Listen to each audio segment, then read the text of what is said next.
Meanwhile, when a crowd of many thousands had gathered so that they were trampling on one another, Jesus began to speak first to his disciples, saying, "Be on your guard against the yeast of the Pharisees, which is hypocrisy. There is nothing concealed that will not be disclosed, or hidden that will not be made known. What you have said in the dark will be heard in the daylight, and what you have whispered in the ear in the inner room will be proclaimed from the roof." I tell you, my friends, do not be afraid of those who kill the body, and after that can do no more. But I will show you whom you should fear. Fear him who, after your body has been killed, has authority to throw you into hell. Yes, I tell you, fear him. Are not 5 sparrows sold for 2 pennies, yet not one of them is forgotten by God. Indeed, the very hairs of your head are all numbered. Don't be afraid, you are worth more than many sparrows. I tell you, whoever publicly acknowledges me, the Son of Man will also acknowledge before the angels of God. But whoever publicly disowns me will be disowned before the angels of God. And everyone who speaks a word against the Son of Man will be forgiven. But anyone who blasphemes against the Holy Spirit will not be forgiven. When you are brought before synagogues, rulers, and authorities, do not worry about how you will defend yourselves or what you will say, for the Holy Spirit will teach you at that time what you should say. Someone in the crowd said to him, "Teacher, tell my brother to divide the inheritance with me." Jesus replied, "Man, who appointed me a judge or an arbiter between you?" Then he said to them, "Watch out. Be on your guard against all kinds of greed. Life does not consist in an abundance of possessions." And he told them this parable. The ground of a certain rich man yielded an abundant harvest. He thought to himself, "What shall I do? I have no place to store my crops." Then he said, "This is what I'll do. I will tear down my barns and build bigger ones, and there I will store my surplus grain. And I will say to myself, you have plenty of grain laid up for many years. Take life easy. Eat, drink, and be merry." But God said to him, "You fool, this very night your life will be demanded from you. Then who will get what you have prepared for yourself?" This is how it will be with those who store up things for themselves, but are not rich toward God. Then Jesus said to his disciples, "Therefore I tell you, do not worry about your life, what you will eat, or about your body, what you will wear. Life is more than food, and the body more than clothes. Consider the ravens. They do not sow or reap. They have no storeroom or barn, yet God feeds them. And how much more valuable you are than birds. Who of you by worrying can add a single hour to your life, since you cannot do this very little thing? Why do you worry about the rest? Consider how the wild flowers grow. They do not labor or spin, yet I tell you, not even Solomon in all his splendor was dressed like one of these.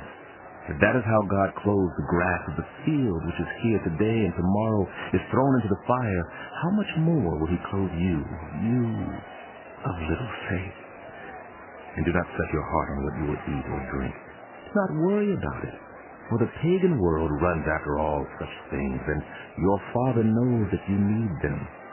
But seek his kingdom, and these things will be given to you as well. Do not be afraid, little flock, for your Father has been pleased to give you the kingdom. Sell your possessions and give to the poor. Provide purchase for yourselves that will not wear out, a treasure in heaven that will never fail, where no thief comes near and no moth destroys.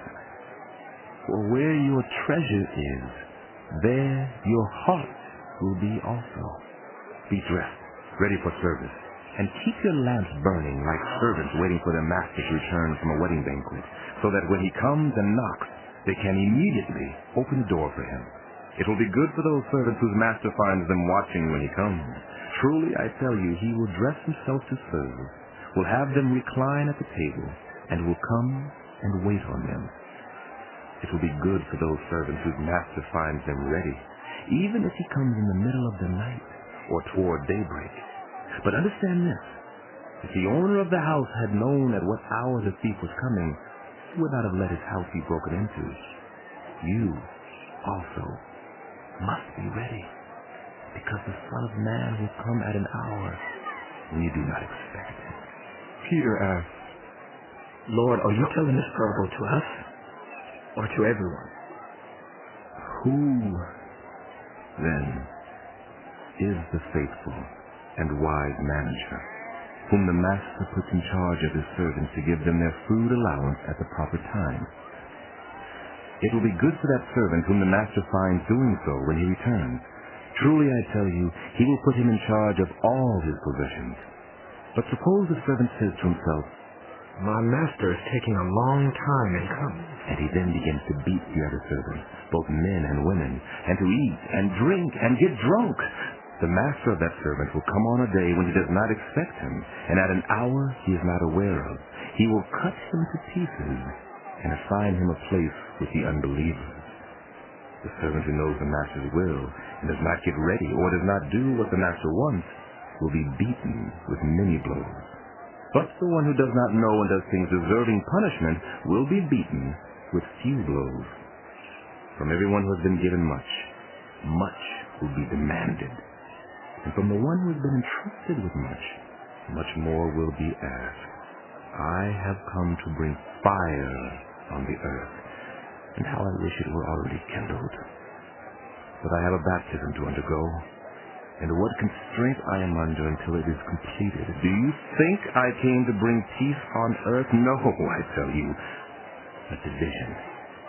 From now on, there will be 5 in one family divided against each other, 3 against 2, and 2 against 3. They will be divided, father against son, and son against father, mother against daughter, and daughter against mother, mother-in-law against daughter-in-law, and daughter-in-law against mother-in-law. He said to the crowd, When you see a cloud rising in the west, immediately you say, It's going to rain. And it does. And when the south wind blows, you say, It's going to be hot. And it is. Hypocrites! You know how to interpret the appearance of the earth and the sky. How is it that you don't know how to interpret this present time? Why don't you judge for yourselves what is right? As you are going with your adversary to the magistrate, try hard to be reconciled on the way, or your adversary may drag you off to the judge, and the judge turn you over to the officer, and the officer throw you into prison. I tell you, you will not get out until you have paid the last